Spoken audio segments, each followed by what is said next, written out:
এবার যদি তারা কোনো মশার সন্ধান না পায় তাহলে এই বর্ষার দিনে তাদের খুব কষ্টের মধ্যে দিয়ে দিন কাটাতে হবে, কারণ আকাশের অবস্থা খুব একটা ভালো নয়। অনেক দিন আগের কথা, একটি জঙ্গলে বাস করত একটি শেয়াল ও তার স্ত্রী। তারা ছিল খুব গরিব, তাই তাদের কোনো বাসস্থান ছিল না। তাই তারা জঙ্গলের মধ্যে এদিক ওদিক ঘুরতে থাকে ভালো কোনো বাসার সন্ধানে।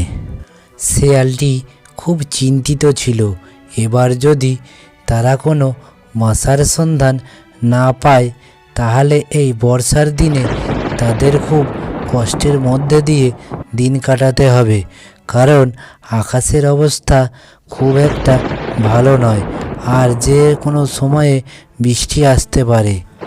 আর তারা কিছু দূর আসার পর একটি গুহা দেখতে পায়।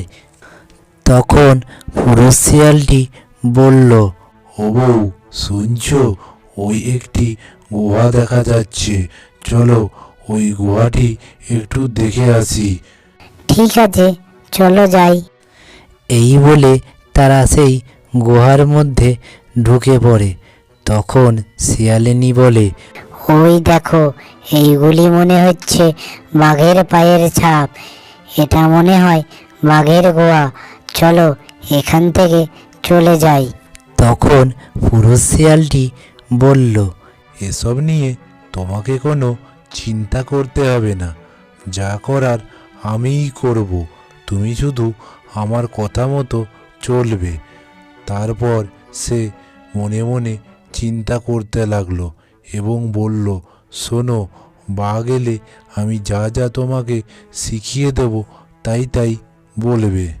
তারপর সে শিয়ালিনীকে বোঝাতে থাকে বাঘ এলে তার কাছ থেকে কিভাবে রক্ষা পাওয়া যায়। এইভাবে কিছুদিন কেটে যায়। তারপর হঠাৎ একদিন বাঘকে সেই গুহার সামনে আসতে দেখে শিয়ালিনী কান্না শুরু করে দেয়। তখন শিয়াল তাকে জিজ্ঞাসা করতে থাকে, কি হয়েছে তোমার? তুমি এত কান্না করছো কেন? তখন বাঘিনী বলে, কখন থেকে বাঘের গুহার মধ্যে অপেক্ষা করছি বাঘের মাংস খাবো বলে, এখনো পর্যন্ত এখানে বাঘ এলো না। আমি এদিকে ক্ষুধার জ্বালায় থাকতে পারছি না। তুমি যেভাবেই হোক আমাকে বাঘের মাংস এনে দাও, না হলে আমি আর থাকতে পারছি না। এ কি, গুহার মধ্যে কে রয়েছে যে বাঘের মাংস খেতে চায়? সর্বনাশ, নিশ্চয় গুহার মধ্যে কোনো ভয়ানক প্রাণী রয়েছে। আর তখন পুরুষ শিয়ালটি বলে, আরে তুমি কান্না থামাও, যা বাঘ ছিল জঙ্গলের মধ্যে সবই তো ধরে আনলাম, এখন আর কোথায় পাবো? তখন শিয়ালিনী বলে, যে করেই হোক আমাকে বাঘের মাংস এনে দাও, আমি আর তোমার কোনো কথাই শুনবো না। তুমি কোনো একটা ব্যবস্থা করো। ঠিক আছে, আমি দেখছি কি করা যায়। আরে থামো থামো, এদিকে একটা বাঘের গন্ধ পাওয়া যাচ্ছে মনে হচ্ছে। তুমি আমার ঝপাংটা দাও, আমি ওই বাঘটাকে পটাং করে নিয়ে আসি।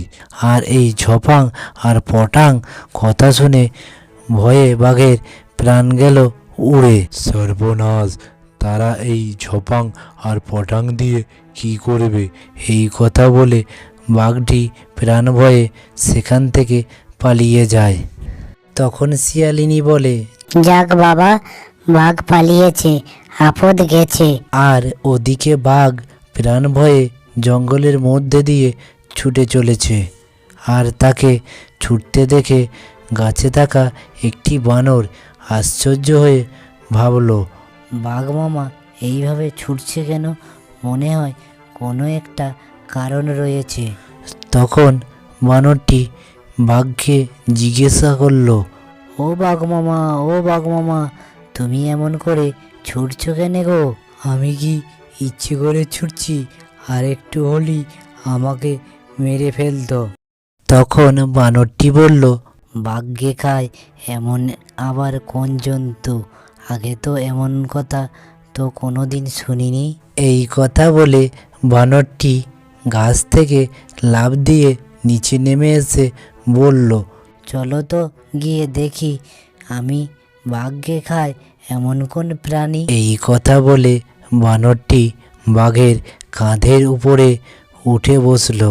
আর তারা যখন বাঘের গুহার কাছে এসে পৌঁছালো, তখন শিয়াল দম্পতি তা বুঝতে পেরে শিয়ালিনী আবার বাঘ খাবো বলে কান্না করতে লাগলো।